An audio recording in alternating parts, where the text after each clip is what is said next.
Hey folks, JD here, and today we're going to be testing the Hubsan, or rather using the Hubsan and using manual controls when it comes to photography.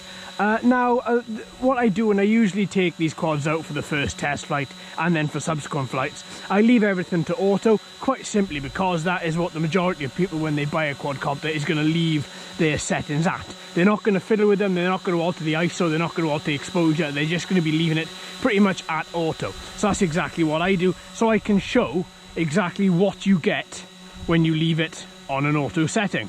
Today though, we're going to be messing around with some of the settings. So as you can see, it is beautiful here today, really nice, very still, wind coming in from right to left at less than 1 mile an hour, and I've done my usual 4-point wind test around here and it's all coming up with exactly the same number. So it's great, really is perfect for demonstrating how to take nice photos.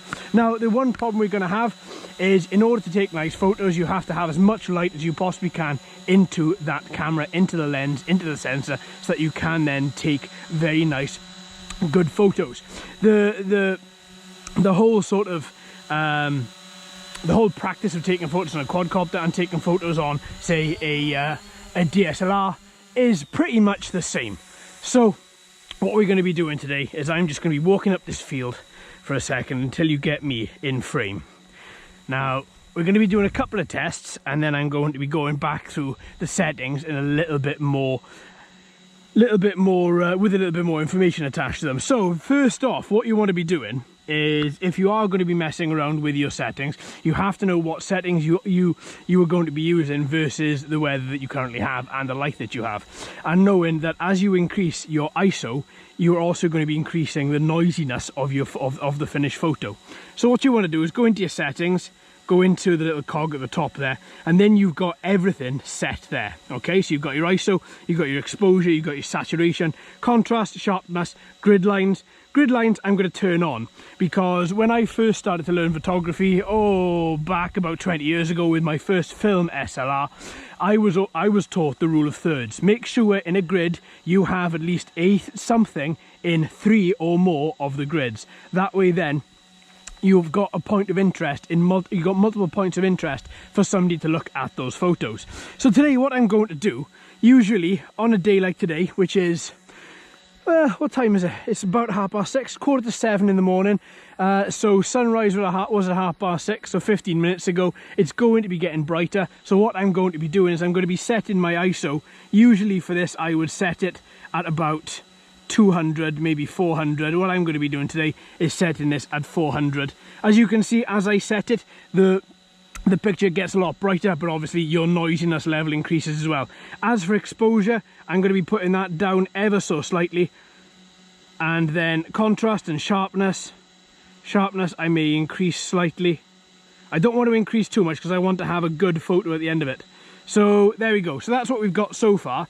So far we've got ISO set to 400. As it gets brighter, I'm going to lower that. My standard ISO for a nice day like this, if you're going to have a beautiful sun with absolutely minimal cloud cover, I will set my ISO on my larger handheld cameras to 200 and pretty much shoot in there. And then as I'm shooting with shadows, as the cloud cover comes over, I will alter my settings to adjust for that.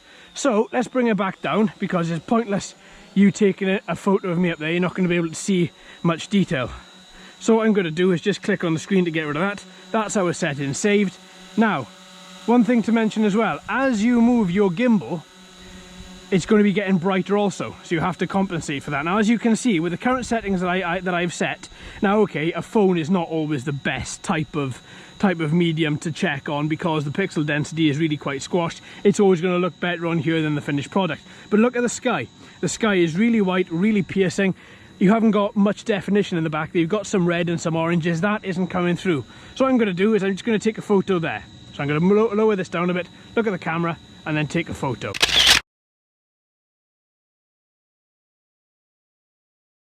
Yes, that is taken. So I'm going to take a few more. Now, well, you can see the red lights flash on the Zino when you do take a photo.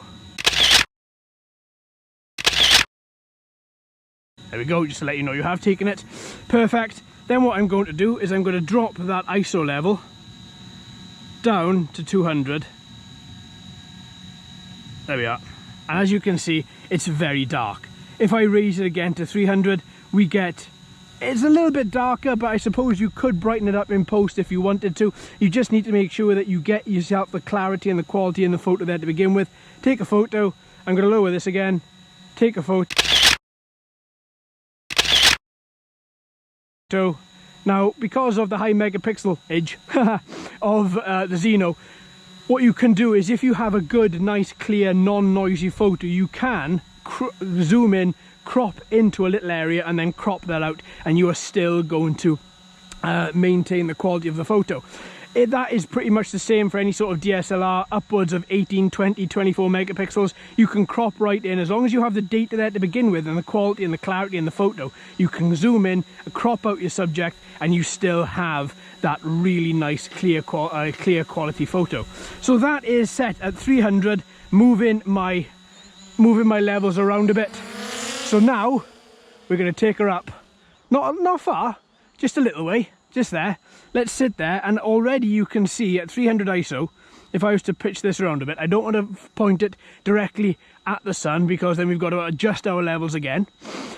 As you can see, pointing straight in front, it looks quite nice. You've got a nice blue of the sky, you've got some nice cloud definition there. Let's take another photo up there. Let's take another two, in fact, and see exactly what that's like. Now, as you increase your ISO level, it's very, very important to remember you're also going to be increasing your noisiness.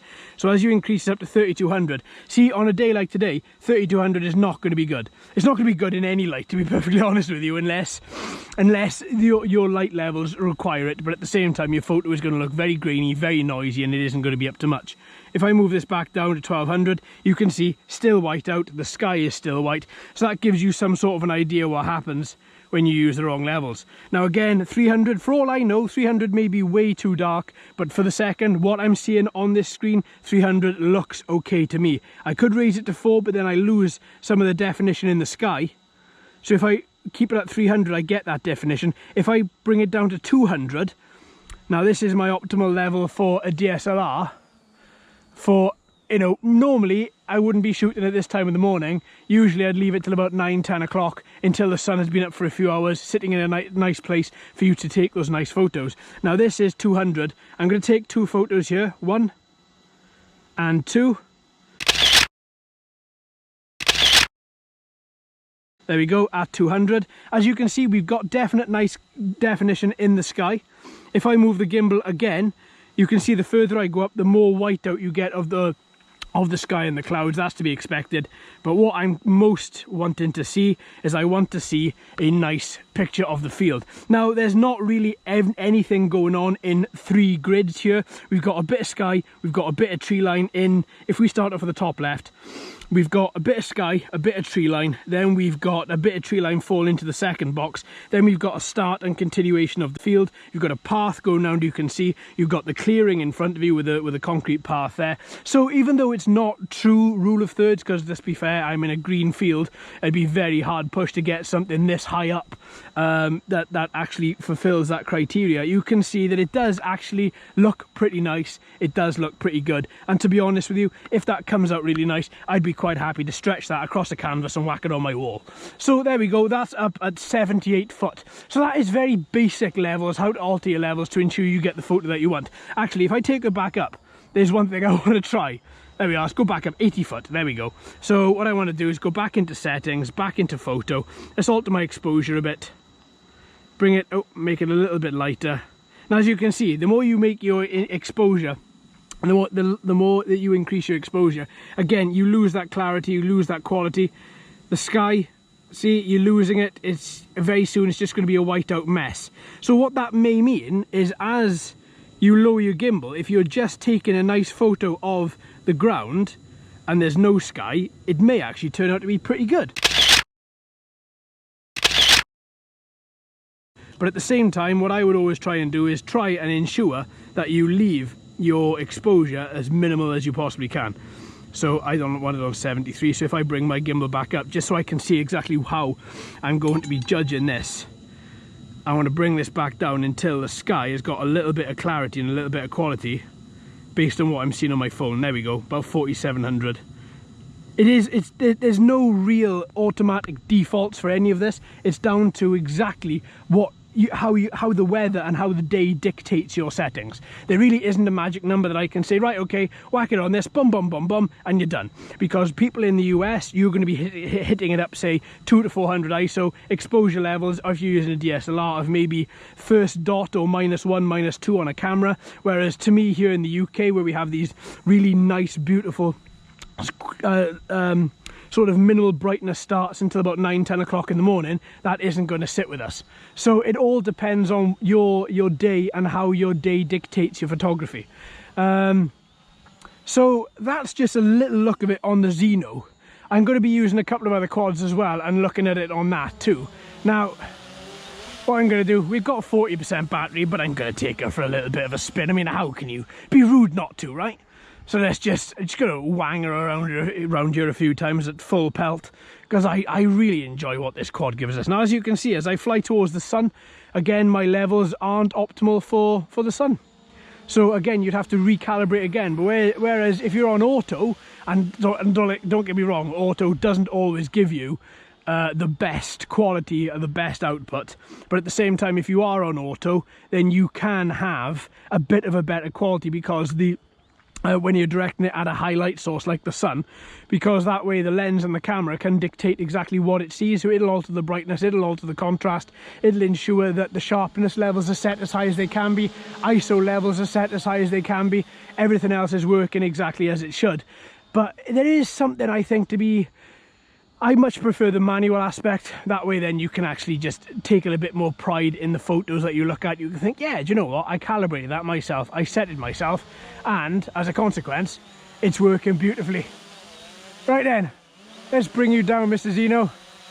Let's thank you for everything you've done for us today, Mr. Zino. I'll be looking at those photos.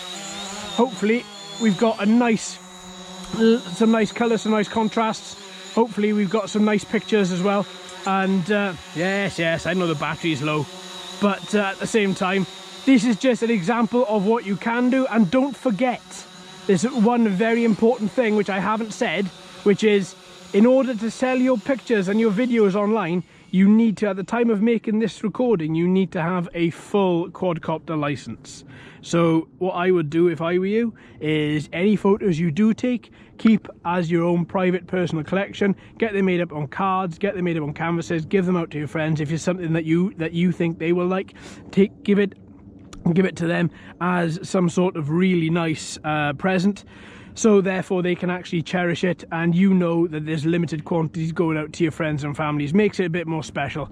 If you have got a full quadcopter licenses, and if you want to know some websites where you can sell your media on, give me a shout. I know absolutely loads. I do a load of stock photography anyway, not from quads, but from my cameras, ranging from, well, going from a hell of a lot of stuff. I'll go into that in other videos. So if you want to know, then give us a shout, and I'm happy to go through it.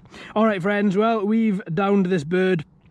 Everything else looks to be fantastic. That's just give you a little shot if you've never done any auto adjustments before, and if you want to, that's a good place to start. All right, my friends, thanks ever so much for watching and listening. I've been JD, you've been fantastic as always. If you haven't already, please like and subscribe, and ring that bell too. Hello and welcome to all the new subscribers. I hope you're enjoying the channel. So until next time, my friends, happy flying.